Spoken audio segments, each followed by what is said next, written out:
Welcome to the Motoring Podcast, your weekly discussion of motoring news. This is episode 587 on Tuesday, the 16th of July, 2024. Hello, I'm Alan. Hello, I'm Andrew. And this week we'll be wondering if safety organisations will listen now there is a study from insurers. In new car news, we ask what's in a name and then duck. And in points of interest, we help point out what you could do for 11 and a half hours in Lincolnshire. Amazingly, Alan, no follow-up. Woohoo. No, I know. I sort of looked last night and I was like, oh, nothing there. There is stuff that could have been added, but then that would be really stretching out stories that I think we'll wait till there's more monumental movement on it. Let's begin with some good news, and that is that the SMMT has produced its 25th sustainability report, and it shows that in 25 years, the CO2 levels that have been directly emitted by vehicle production in the UK has fallen 54% compared to 1999 levels. This is excellent news and well done to everybody. This also means that the amount of energy and water used per vehicle to produce it has fallen 33 and 42% respectively on those same 99 levels. Yes, and the thing is that, I don't know, there's not been a lot of reduction in, I suppose there has been a bit of a reduction in vehicle production, but I imagine that to make these figures comparable, then what they've done is they've done it on a per vehicle basis. Yeah. I'm sure. Yeah, exactly. It is excellent news and well done. And I think it's only going to carry on because we've covered a few stories where companies are adding more sustainable energy resources to their factories, which all helps. The way that you can tell the Nissan plant up at Sunderland is the big row of wind turbines that they have that help produce electricity to help run the factory. And they've been doing that for quite some time. Yeah, Bentley and their car park covered with solar panels. Car parks covered in solar panels are the right way to do solar panels. So many benefits. Mm-hmm. Sorry. Anyway, I shall get down off my high horse. Other good news. JLR has recorded a sales boost as it prioritizes its most popular model, something we'll come back to in a minute. The Range Rover and Range Rover Sport wholesale volumes. Now, that's the number they've sold to dealers as opposed to the number that have been registered on the roads around the world, has increased by 22% for the Range Rover, 46% for Range Rover Sport. And that ties in with my anecdotal evidence from the other week and what I had seen with my eyes. Yeah. But they're also saying that it's thanks to this Autocar article is saying thanks to the opening of a new body shop. I'm just wondering how big is the body shop at Solihull at this point? Or how awful was the body shop before? Yeah, was it like one shed? Yeah, well, it could have been. You don't manage to get those dents in the old classic Defender body panels by accident, you know. They finished them They used to finish them beautifully, and then they had this special Defender rolling shed to get those wrinkles back in. Real life patina. Yes, exactly. Free optional extra. Retail sales, which is those to actual people, were up 43% in North America, 14% in the UK, and 4% in Europe, which contradicted wholesale retail being down slightly for the quarter before, but that's what happens. Yep. By the end of 2022, remember, there was a 215,000 order waiting list. Yes. For JLR vehicles, just because they couldn't get bits. It's amazing how much easier it is to make stuff when you can actually source the bits that you need to make them. As well as choosing at that moment to combine a major project in your logistics as well as your parts distribution. Yes, well, fingers crossed the logistics stuff is. I think that's much closer to being addressed and organised now. Yeah, I'm sure bottoms will have been kicked. Yes. As happens in these situations. But it's not all rosy news. Yeah, well, you'll notice we only mentioned Land Rover House of Brand products. Yes. JLR have said that they are going to cut all but one model in the Jaguar range thanks to profitability or lack thereof. They are going to be axing the XE, the XF, the Sporty F-Type, the E-Pace, the I-Pace, and that will only leave the regular flavoured F-Pace SUV. Yes. You can have grey space, but only the F-Pace. The other models were very old. Yeah. Hadn't been updated. There were meant to be new replacements for things like the XJ, which was already out of production some time ago. But then everybody decided that they wanted to move up market and pretend to be a Bentley, which has never been what Jaguar's about, but never mind. What do we know about history and brands? Also, what can we say? Because we've not yet seen what a new model might be. And there's supposed to be 3 of them coming. Exactly. It is a little bit on the Danny Baja side and some of that stuff. I mean, this is a point to put out. I mean, I regularly make jokes about JLR models and handbags and all sorts of stuff. And then their finance director, was it, over the weekend, came out to say that the trouble is, of course, what they're really doing is they're competing with their customers buying new sofas. If your choice is a Range Rover or sofa, then you're probably spending too much money on your sofas. Yes. Although I spend more than I have because this IKEA one here, which was the only one available when I moved here, is just awful. I was just thinking, has Ed China really gone into business with his motorized sofa? Is that how bad it's got for JLR? It's quite bad. It was just such a weird statement. And given I'm always making jokes about Chanel handbags and that kind of stuff, it was just like, no, please, I'm kidding. Stop proving me right. Right, let's move on. I'm going to go to France now because I'm very confused by that. I'm going to go to France and I'm going to go to Renault and the fact that they are now, thanks to their refactory, going to offer to convert Master, the 3rd generation Master vans, which is their large van. They will offer for €26,900 plus tax to convert it into an electric vehicle from the diesel that it would be now. Now, €26,900 plus tax sounds like quite a lot of money, and it is. However, I checked on the UK website, and their largest van, which is the Traffic, so that's the one down from this, is £48,000 odd starting from. Plus, the conversion here will give a 200 kilometer range, or a maximum range of 200, which is about 124 miles. The Traffic is 184 miles maximum range. There is a difference in those extra monies. Yeah, you also get a new warranty of 2 years with unlimited mileage and 4 years or 150,000 kilometers for the traction battery. I think this, with the range and stuff, this isn't necessarily for everyone. No. If you're doing cross-continental deliveries with a Master, then you won't be doing this. But if you are, in many cases, say, for example, a council or a municipal reasons where you're not going very far, you're through town, you're stopped a lot of the time, then this makes a lot of sense, especially when and if you've got some sort of custom bodywork or installation, racking or something in the back of it, then this can save you an awful lot of money whilst keeping all the things that make your special van your special van. And there's that argument of, well, 120-something miles isn't that far. In town, that's a lot of miles in a day. Yeah, but I don't know. Or even in 2 days. I can't find details about what happens when it starts being laden up. Was that unladen miles, 124? I'm not disagreeing with you, by the way, but there are extra factors which have really contributed to the fact that the UK's EV van market is incredibly small, is the constraints of technology at the moment. Yes, I can think through a number of different reasons that won't be helping, that will be nothing to do with technology or infrastructure or anything like that.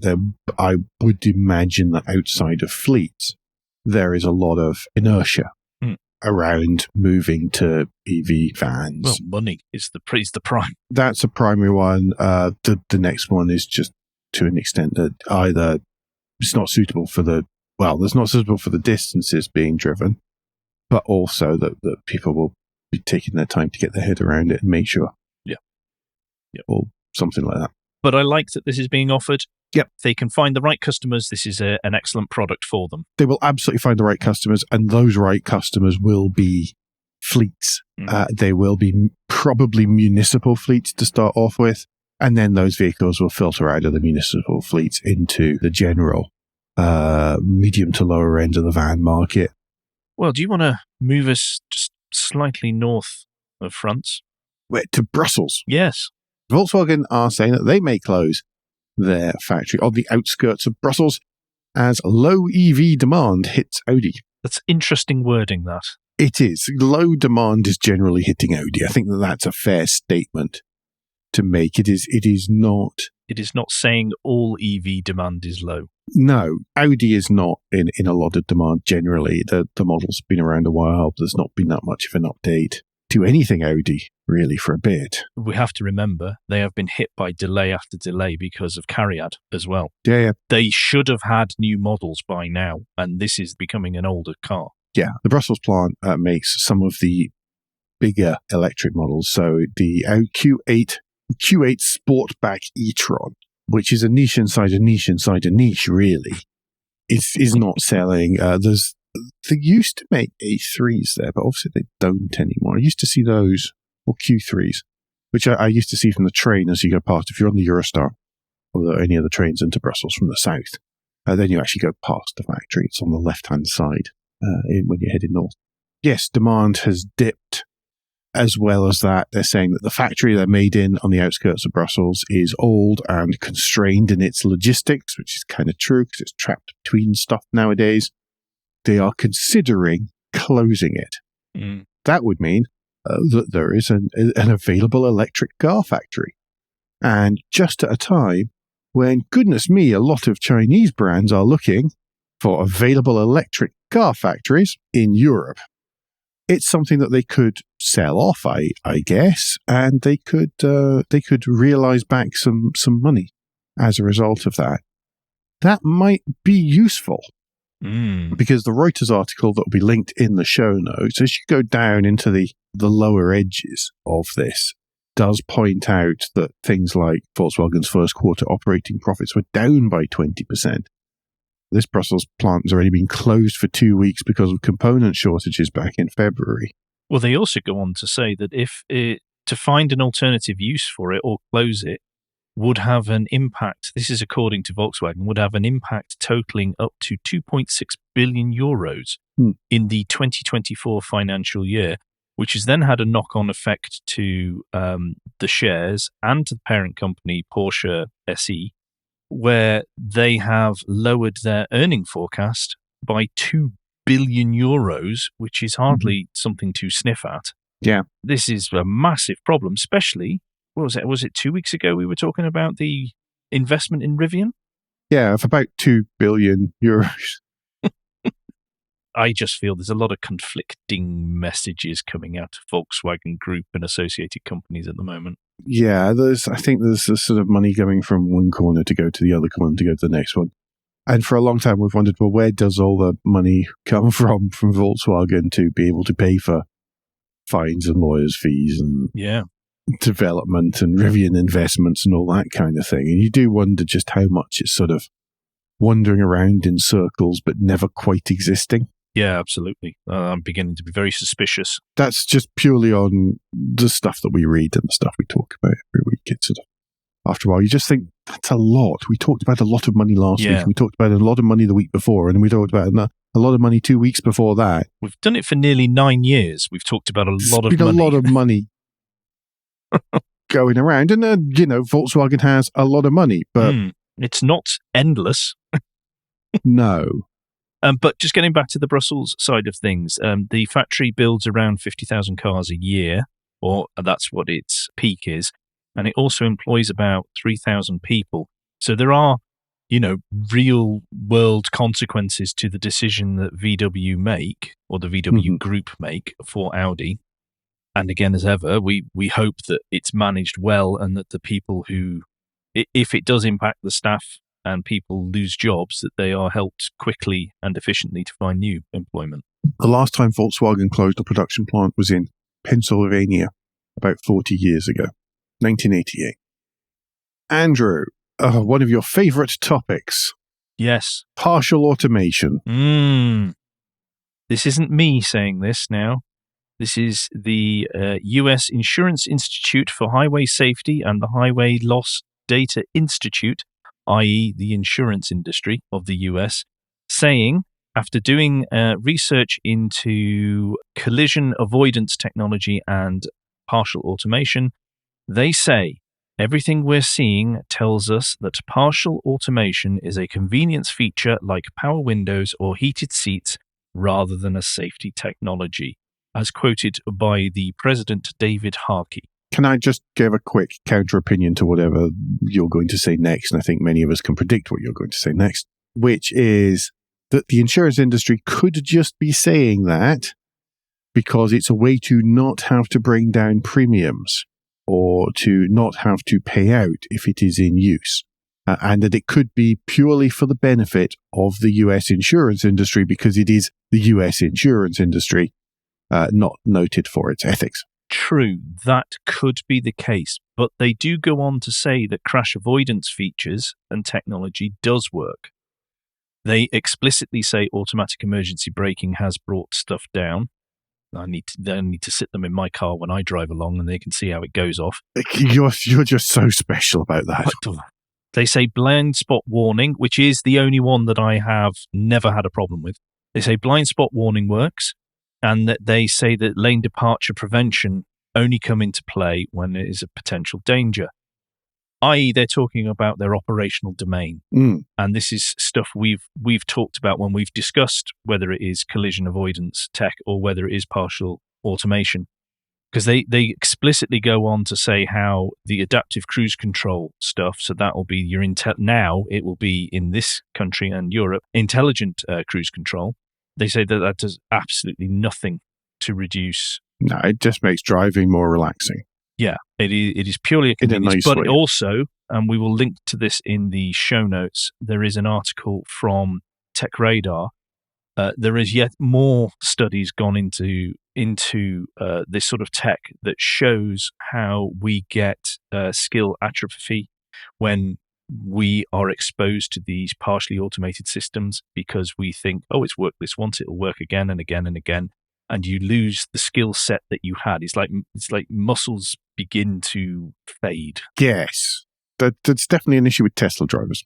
Yes. Can be an issue with Tesla drivers, certainly here in the US, when they're telling you how wonderful it is that the car's doing stuff. You're like, yeah, but I just wouldn't trust it.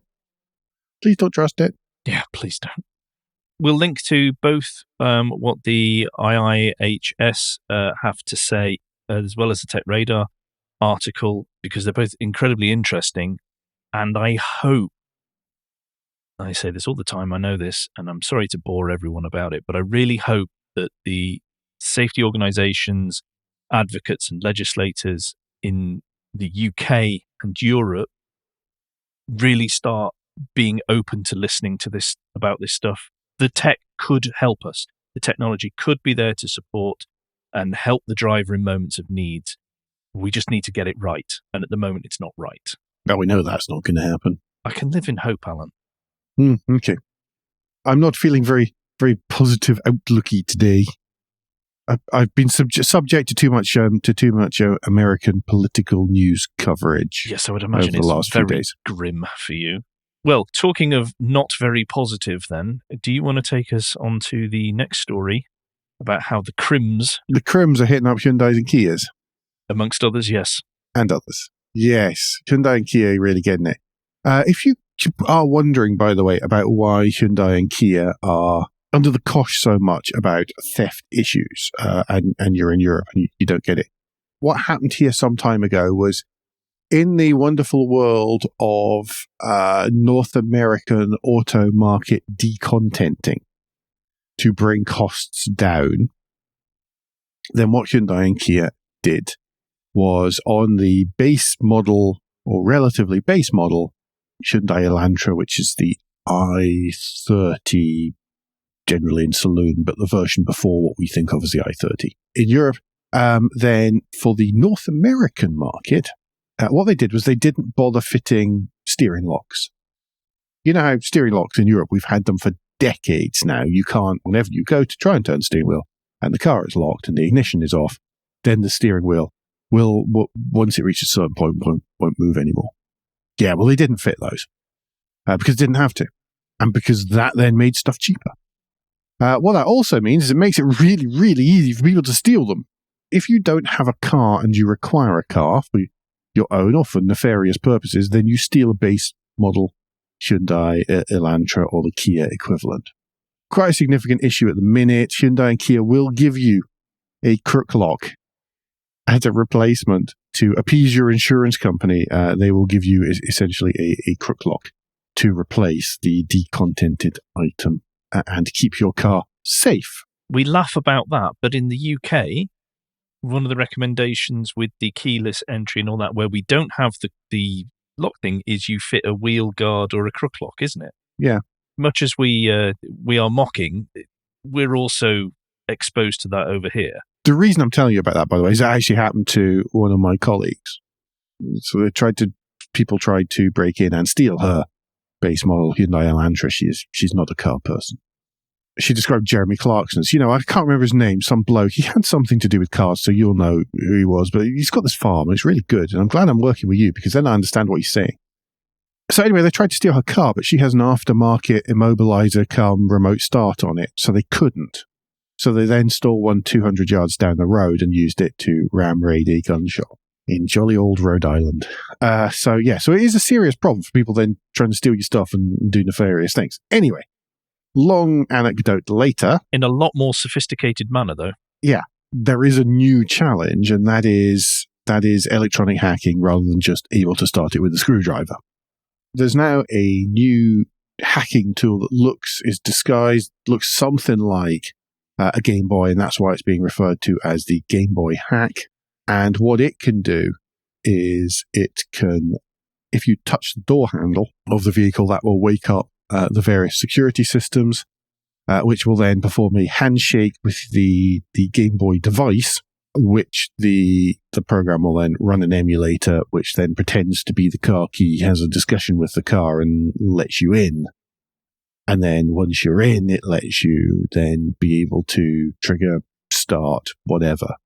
And off you go. Away you go, where you can then work on it properly and take time with it. Isn't just a problem with Hyundai and Kia, by the way. It also covers Nissan, Infiniti, some Mercedes-Benz models, Renault models, etc., etc. Generally, and Mitsubishi models. And when you hear me mention that group together, you get the idea it's the ones where there's a big alliance crossover. Mm-hmm. It is very, very sophisticated. It's like the other end of the scale from the steering lock problem. If you're in the market for one of these, you shouldn't be in the market for one of these unless you have very specific research purposes. Then they do come between $16,000 and $30,000. I mean, that's still cheaper than a new Ioniq 5N, but this is not something for your opportunist thief. This is more likely to be a stolen to order type job. Yeah, this is not a 50 quid man-in-the-middle relay thing that you buy off eBay and plug into a laptop and walk around trying to hope that somebody hasn't put their keys in a Faraday pouch. Yeah, no, this is pocket size, and this is far more targeted. And of course, you'd have to be stealing a few of them to amortize it. There isn't an obvious solution yet from the manufacturers, and I'm not sure how they're going to do this. I haven't had a chance to speak to friends of the show who know about these things to find out exactly how one would prevent this, because it is quite sophisticated compared to previous hacks. So this, whilst it is, of course, the manufacturer's fault, it is not in the same category as because they've designed a keyless entry in a bit of a lazy way, or they haven't bothered to fit a steering wheel lock. It's not quite on that level. No, it absolutely isn't. Let's make sure we emphasize that. This is more sophisticated than say the issues that JLR have been having as well. Yeah. This is really smart. And this is a real challenge. Yeah. No matter how good you are, there's always going to be some tech folk who want to be better and hack it and reverse it for nefarious purposes as well as good. Okay, I'm going to take us to London. And in the latest installment of how TfL are finding new ways to squeeze money from the motorist. They will be bringing tolls to the Blackwall and Silvertown tunnels in 2025 once the Silvertown tunnel opens, which will have different pricing depends on what time of the day it is. So if it is peak time, it's going to cost £4 per way, and it will drop down to £1.50 if you pay automatically. This is apparently having to be brought in. Now, I stress this is having to be brought in, according to quotes in this Guardian article that will be linked in the show notes, because it is to counter the problems of congestion. Low-income residents of 12 East London boroughs can apply for the 50% reduction. I mean, good luck with that. While blue badge holders can drive through for free. Good luck trying to prove that after the fact as well. This, I don't know. This is one of those ones where the trouble is you could get very close to the City of London and useful places without paying congestion charge. This was one of the routes you could take. I used to do this relatively often, getting to Canary Wharf and stuff. This was one of the routes that was possible, and I think that this is them sort of closing down on that because these are areas which they couldn't necessarily find an excuse to extend the congestion charge to. Yeah, because there has to be clear that it is outside the existing congestion charge anyway. Yes, not like it's a charge to clear up congestion for stuff that's already in the congestion zone. It does get very, very busy, but by the same breath, certainly last time I was going down there, by the last time I was down that way, there's no alternative. I don't understand what your alternative is. And don't just say DLR, because DLR doesn't have parking, and there's not. I suppose one of the things, actually, was I used to drive down that way to get to Canary Wharf. And that was because I would have been an hour and a quarter on the train to St Pancras from Corby. And then I would have been pretty much over an hour to get from St Pancras out to Canary Wharf. Now, of course, there's the Victoria Crossrail line thing, and that would get me there in like 15, 20 minutes and would cut massive amounts off that journey. It isn't really necessary to drive to the East End in the same way that it used to be if I was visiting for work. Still a darn sight cheaper, mind, given peak time trains from Corby. Yeah, it's a funny one. It's not funny at all, actually. It's no doubt it's going to cause huge. Well, Andrew, you've been saying for years, the people have to get in and clean and do all this. Where do you think they all live? They live out towards the east of London. I know. It's just. It feels like, and I do understand the need to try and minimize the use of the motor vehicle in certain parts of the country, in certain areas, but it does feel like it is always right. Well, just get the motorist. Should be trying to minimize it generally, I think. Yeah. And I say that as a car guy, and I always feel I have to explain that over here to say, well, I'd like to drive my car for things I want to do. I don't want to have to drive my car to go into the middle of Boston because it's miserable. Yes. It's get better choices, please. Yep. I think that is the end of the first part now. Goodness me, I woke up angry this morning, didn't I? But that doesn't matter because it's Guilt Minute, the quick break in the show where we ask for a tad of financial support to keep the lights on and the hosting running. If you feel the Motoring Podcast is worth small consideration every month, then you can become a patron. Different levels of patron include different levels of commitment from us to you, including being able to watch the show recorded live. We also have a small range of merchandise in our spring store, from stickers to mugs and t-shirts. If you don't have any spare cash, and we completely understand, then you can help us by following for free from a podcast player to receive every show as they're released, and by liking and rating the show in whatever way your podcast supplier lets you. If you've done all of that, some of you do, so thank you very much. Then the last thing you can do is to recommend us to your friends or colleagues. Thank you, everyone that does. Very, very much appreciated. And you do, yes. Yes, we do know you do. Okay, Alan, new car news. Shall we get the contentious one out of the way? Yes. At the weekend there, Ford unveiled the new Capri at the Goodwood Festival of Speed. It is an electric vehicle based on a Volkswagen platform, and it is fast. What, an electric vehicle? Get away. Yes, it is a fast electric vehicle. What a surprise. It is an SUV. And it has, it's a saloon-shaped SUV, according to this Autocar article, and it has nearly 400 miles of range, all of which is just fine. What isn't so fine, well, is the name. Ford have been reusing nameplates quite a lot recently, and they went Puma, and everyone went grumble, grumble, grumble, grumble, grumble. And yeah, you Mustang for the Mach-E, and everyone went grumble, grumble, grumble, grumble, grumble. And for this, they've reused Capri, and everyone's going, oh my goodness, this is sacrilege, this is awful. I have no sentimental attachment to the Capri name at all. I have driven a Capri. Well, you've driven an ashtray that happened to be it's a car. Biggest ashtray ever, with a car all around it, and then 2 more ashtrays in the back, just in case the kids with no legs wish to smoke. Very much a vehicle of its time. And I have driven a Capri. There we go. That's as enthusiastic as I can get about it. I have no attachment to the Capri name whatsoever. Quite frankly, if they reuse it, I don't care. Unlike just about everybody else who had nothing else to do or complain about at the weekend. What I will say, though, is that this is not a pleasant-looking vehicle. No. And that's quite a shock, because this is based on the Explorer. It is basically the Explorer with a coupe.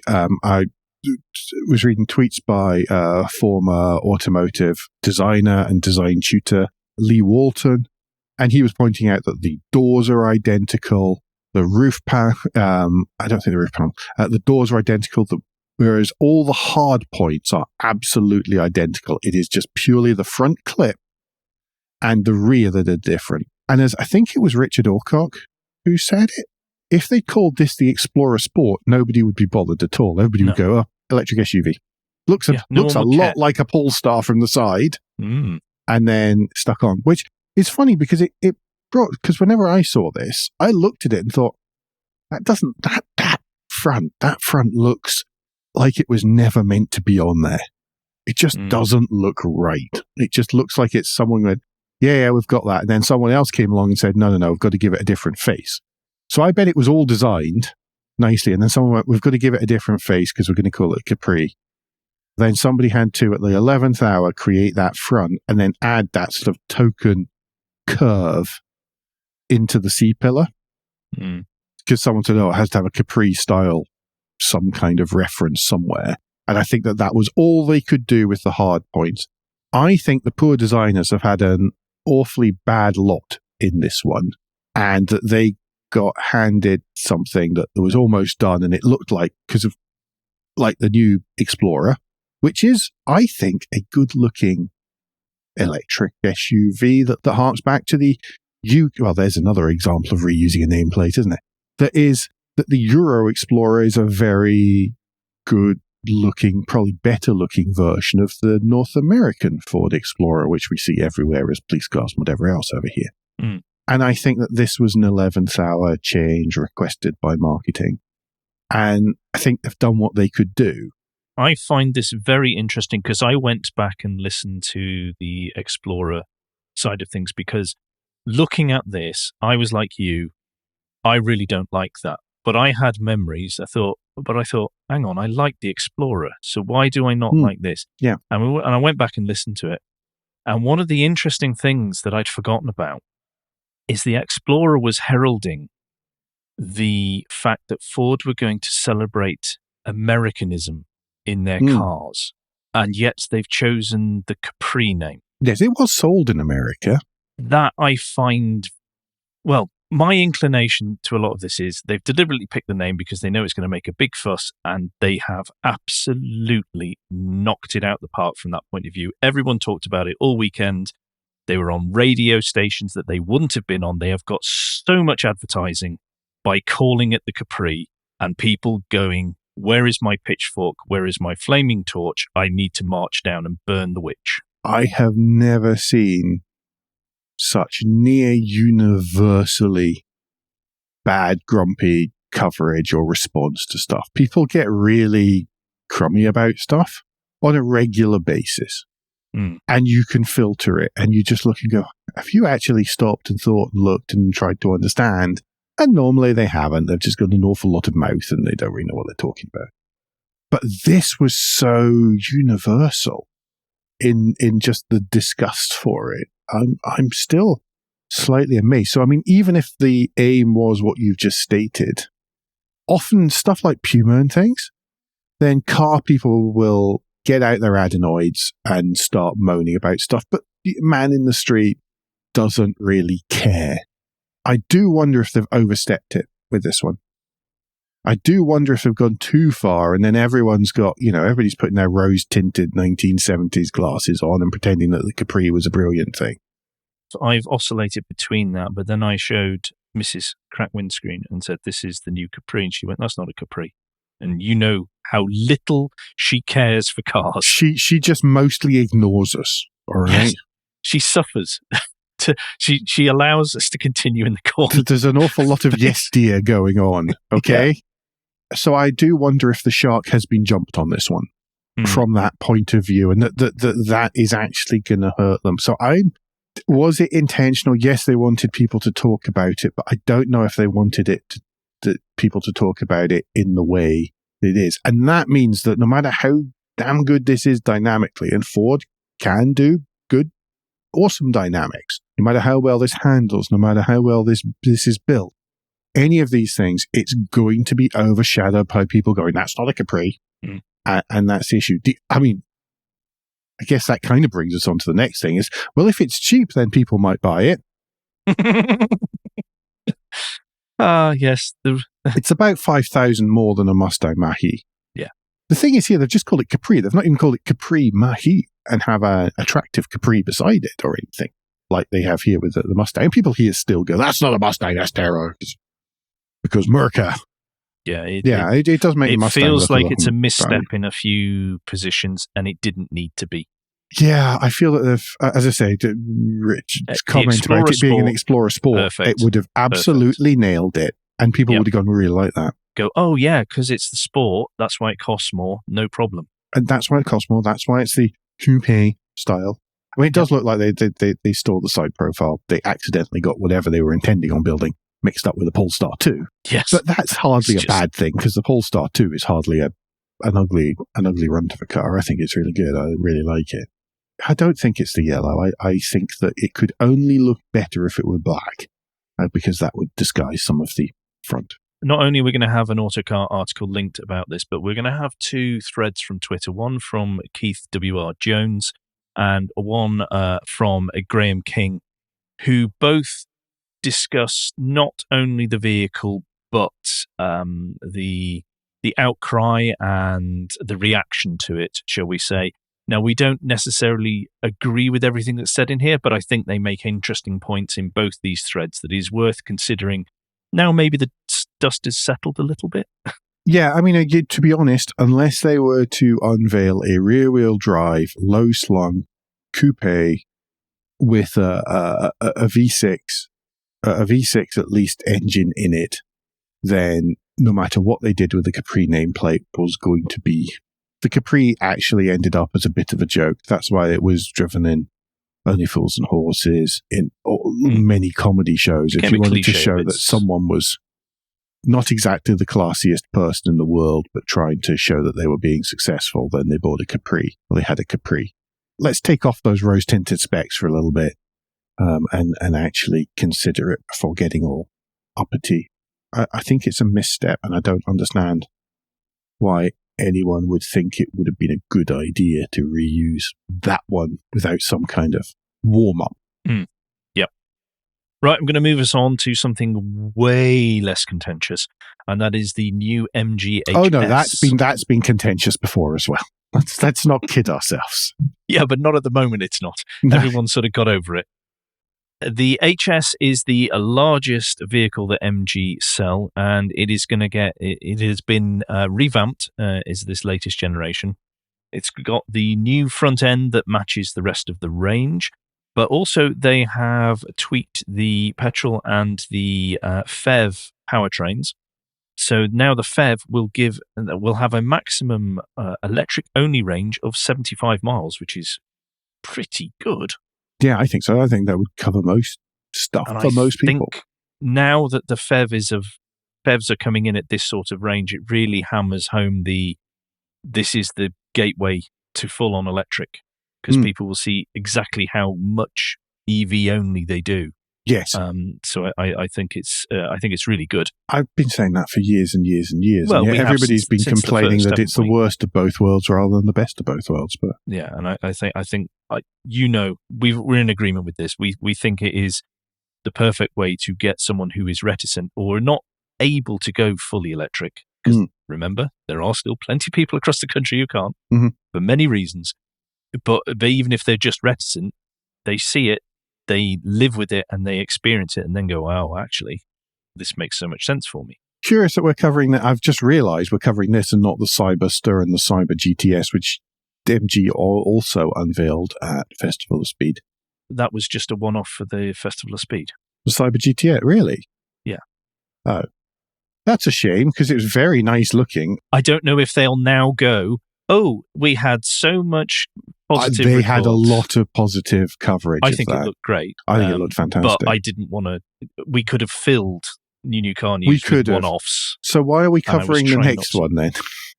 Well, that doesn't actually exist yet, or only in this one thing. Just to round out the HS before Alan moves on to his favourite subject of resto mods, but it's not a Porsche, everyone. Relax. The prices are going to start from $24,995 and go to the top of the range at $31,495. The vehicle is slightly longer, which means there is more room in the cabin and the boot is bigger, and the vehicle is not as tall as it was, so it looks a bit sleeker, combined with the more pointy front nose that they've gone for with MG. They have also tweaked, or they have brought forward into this vehicle the upgraded interior package that they have in other models. It will get a 7-year, 80,000-mile warranty, not 8,000. There must be a typo there. I was going to ask you. I did check on MG's site, so it was a typo. But a 7-year, 80,000-mile warranty, and they get things like rear parking camera, which we know they have to have because of general safety rules 2, keyless entry, and 6-way adjustable driver seat, according to this Autocar article. I think they'll sell bucket loads, especially at 5% benefit in kind. Yes. Depends on the Euro import taxes. Well, it's not electric, so it doesn't matter. Oh, that's true, of course. Yes. Come on, Alan. Andrew's put in a story, and I didn't really catch that it fell to me. And I did question the story as we were going through beforehand. You didn't question it, you just chose to ignore it. Well, yeah, because I thought it was yours. Evoluto Automobili, who is a British, despite the name, startup, have come out with a resto mod claimed to be the antidote to modern supercars. Key to the Evoluto 355's appeal is its new bodywork penned by Ian Callum, which is intended to provide a more modern look without spoiling the clean lines of the original. It does look good. It looks like a normal. Just buy a normal one. Just stop prating about. Or if you are going to prat about with stuff, and goodness knows I'm someone who prats about with cars, do it your own way. Have your own opinions. Do what you want to it. Don't go to one of these people who go, it's a resto mod. It's not a resto mod. It is a modified F355. Just give over. It's just so dull. You're taking perfectly good cars and then they're being turned into some sort of dullards best of, here's the sort of greatest hits of predictability that you ever get. You know, it's got a 6-speed manual gearbox. So did the original one. It's a chassis that wasn't designed to take this power, so it goes to 420 horsepower instead of 380. So you're getting 40 horsepower. Woo-de-doo. You're getting bigger wheels with thin tires, which doubtless won't have the same ride quality as the original. You're some 55 Evolutos will be built with prices yet to be revealed. Nobody cares. They're all going to go off to Dubai and all the other places where all these dullards live. And we will never see them again, and the irrelevance level is massive. Anyway, moving on to Lexus. They have decided that they are going to reduce some prices for some of their EVs and hybrid lineup. They have cut by 7,100 The entry-level electric model, which is the UX300E, which will now start at £40,795. The RZ450E has been cut to £57,895. So that's 2,100 less than it was in April. And also hybrid-wise, the NX450H Plus and the RX450H Plus have been reduced as well. Which one's the RZ? Isn't that the full electric one? That's the full. It is. Yes. That's why I don't recognize the name, because you never see it. Go out and buy a UX hybrid. It's a one to have. It's a good car at a good price. The only one they haven't reduced is the LBX, which is the smallest one on sale. Which is the Yaris Cross. Yeah, luxury which starts Yaris Cross. At 29,995. Again, that's almost a cracking deal. Lexus interior. The full Lexus interior and if they make it feel Lexus-y as well. Yeah, all the car you ever need, and it actually forgets to use petrol. But because it's little and it is essentially a jacked up B-segment hatchback, you cannot expect limo levels of rear seat legroom. Okay? That's what happens. Why not? It says Lexus on it. Yes, well. And I'm going to choose to write about or say about these things without considering the actual size of the car or the market it's aimed at. Well, what do we know? There's an Autocar article linked here, and it's a bit, some of the wording's a bit odd, because they're saying that Lexus is looking to secure this indicates that Lexus is looking to secure its zero-emission vehicle mandate target early. But Lexus now sells, in the UK, sells pretty much nothing but hybrids. Mm. It was amazing to me when I came over here and discovered you could actually get things like the NX without it being a hybrid. Or the RX, and it's not a hybrid. It's just like, but aren't these all hybrid? No, you can get pure petrol ones, although I don't know why you would. But there we go. Very strange. It is an odd story, that one, and just, yes, there's some strange lines. Go get a Lexus, because there's a lot of money off. It's a lot of money off, and yeah, I'm a fanboy, so I'm just going to shut up. Everybody knows. Right, it's designer's mood board now, Alan. It is designer's mood board, and yeah, it's a tough one, this. So this is Ian Cameron, former Rolls-Royce design chief, who died very suddenly and in a very nasty way last Friday in what's thought to be a robbery at his home in Bavaria. Steve Cropley has written a very nice obituary here, just running through what he was responsible for, and I think reminding us. And you get to the stage where you think, well, actually, Rolls-Royce wouldn't be Rolls-Royce today had it not been for Ian Cameron. I mean, obviously, before then, before being appointed to be the person to relaunch one of the world's most famous brands. Yeah, no pressure. Exactly. Then he had obviously spent a lot of time at BMW. He was in charge of designs a couple of generations of 3 Series. The exterior of the Z8, and it was at that point Chris Bangle then asked him to recruit 20 people for the Phantom design team. And so, yes, the original Phantom was designed between Munich, and also they had a place in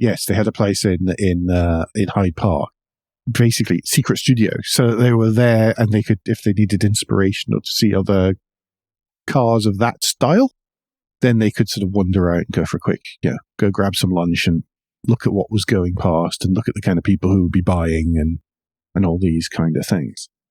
Very interesting. It's a lovely article by Steve. We do recommend giving it a read and a click through, and just some of the stuff there. And yes, a sad loss. Thoughts are obviously with Ian Cameron's family and friends. Yeah, absolutely. Okay, I'm going to take us into points of interest now, and we go to Driven to Write again. And this time we're going to talk about the story behind the Renault Ellipse concept. And this is another fascinating tale from those within. It's by Patrick Leclermont, by the way. That's who it's by. That's what he's warming up to, and shying away from. Absolutely. Well, I heard how I couldn't pronounce the watch binnacle face the other day. My confidence is very low when it comes to French pronunciation, I have to say. But yes, this is a fascinating story on the Z13 Ellipse.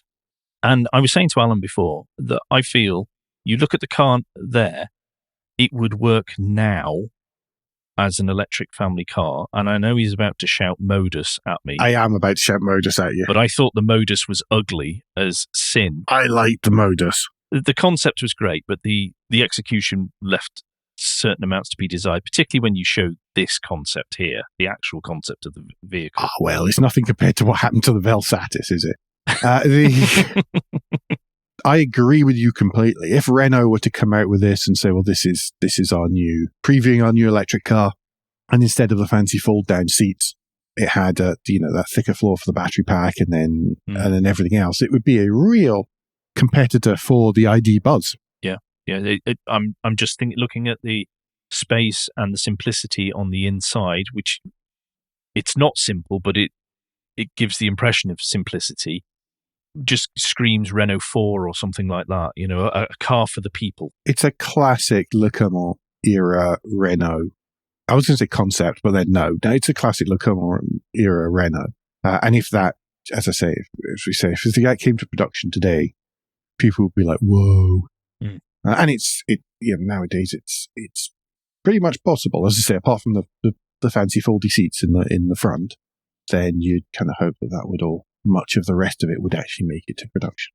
The A-pillar would be a bit thicker, but other than I think the A-pillar would be different. There would be the windscreen would be slightly different. Some of those kind of things, just purely for manufacturing purposes and crash safety. Yeah. But yes, I think you could carry over an awful lot of that into a production car now, which I don't think was really quite as possible in 2001. It's 20 odd years old, over 20 years. I love coming across stories like this where I don't know, because I am not as steeped in car history as some others on this show, particularly French cars and Japanese cars. I just need to get out more, really. List of the week this week is from Top Gear. 10 must-see prototype races at the Le Mans Museum. Very lucky over the years. I think I've seen all of these in person, but have never been to the Le Mans Museum. Because the prototype races are they're just always pretty cool, because they're just so different. They're like as far as I'm concerned, they are the sort of ultimate race car. Yeah, it's not F1 for me, it's this. Yeah. Come on, there's only 10 of them. Which is your choice? Well, there's some... And it's some absolute cliches that I could go for. Yes. But I am choosing to go for the Peugeot 905. Fine choice. In this instance. I mean, you can't go wrong with any of the choices here, really. No, there isn't. There is zero bad choice. I mean, there's one that you may have to just look at more than drive, because it didn't work as well as a racer. But all of them are just brilliant. But I love the shape of the canopy. I love the aero and just the whole thing of the 905. Sorry. Yes. Mated with a V10 and stuff. But yes. Yeah. No, it's good stuff. I have to get to Le Mans. We have to get to Le Mans. We have to go there and look at this. We have to be at the race. I had to turn down a check to go before, because it was 2 weeks before I moved here, and I just couldn't. I so wanted to go. Couldn't believe it when I got the email. Then I had to phone up and go, I'm really sorry. Anyway, that takes us to and finally to something else I have also been to in the past. Yes, and finally, the Festival of the Unexceptional has now actually released the timetable. You can find out what to do very regularly throughout the day, from 7:30 in the morning when the gates open all the way through till 7 p.m. when the show closes. There is a feast of things going on, with a ton of people who are friends of the show, as well as people who've been on the show. And I'm rather hurt by Haggerty did you see that one? Smith and Sniff as Britain's favourite motoring podcasters. I took that personally. Yeah, I'm disgusted. I am disappointed and sad. Upset and let down, yeah? Yes, that as well. But no, there is a ton of stuff that Smith and Sniff are doing. There is the likes of Chris Pollitt is going to be there. TV's Paul Cowland. So this is going to be a wonderful day, and unfortunately, I just can't make it again. It seems to be every year I just cannot make it. And once again, logistics are tricky from here, so yes, I'm not going to be there either. But lots of again next people. Year we're going to be really busy if all the things we've said we're going to do happen. I'd just like to say I always really like. I know it's a regular on the show scene, but that brown Austin Princess, which is photographed, I really love that car because I have the dinky model that is exactly the same color scheme. Sorry, every time I see it, it's yes. That us for the week. It is, yeah. Cool. I think then rounds us out for this week. But folks, don't forget that between now and next week, you can give us any feedback, share your thoughts for the show at Motoring Podcast on Twitter and Instagram, on Facebook, and on the contact page of motoringpodcast.com, the hub of all our activities. Remember, you can support us financially via Patreon, and please leave a review and rating on Apple Podcasts or however your podcast app lets you do such a thing. Andrew, what's the best way to get in touch with you? Best way to get in touch with me is if you search for Crack Windscreen on Twitter or Mastodon. And I'm also on LinkedIn under my actual proper name as opposed to a handle on a social media site. And Alan, if people would like to get in touch with you personally, what's the best way for them to do that? With me personally, then it's best to use Twitter or any of the other social media platforms used by the over 35s, but not LinkedIn, where I'm at AJP Bradley. That's BRADLEY. We will be back soon, but until then, I've been Alan Bradley. I've been Andrew Clues. And safe motoring.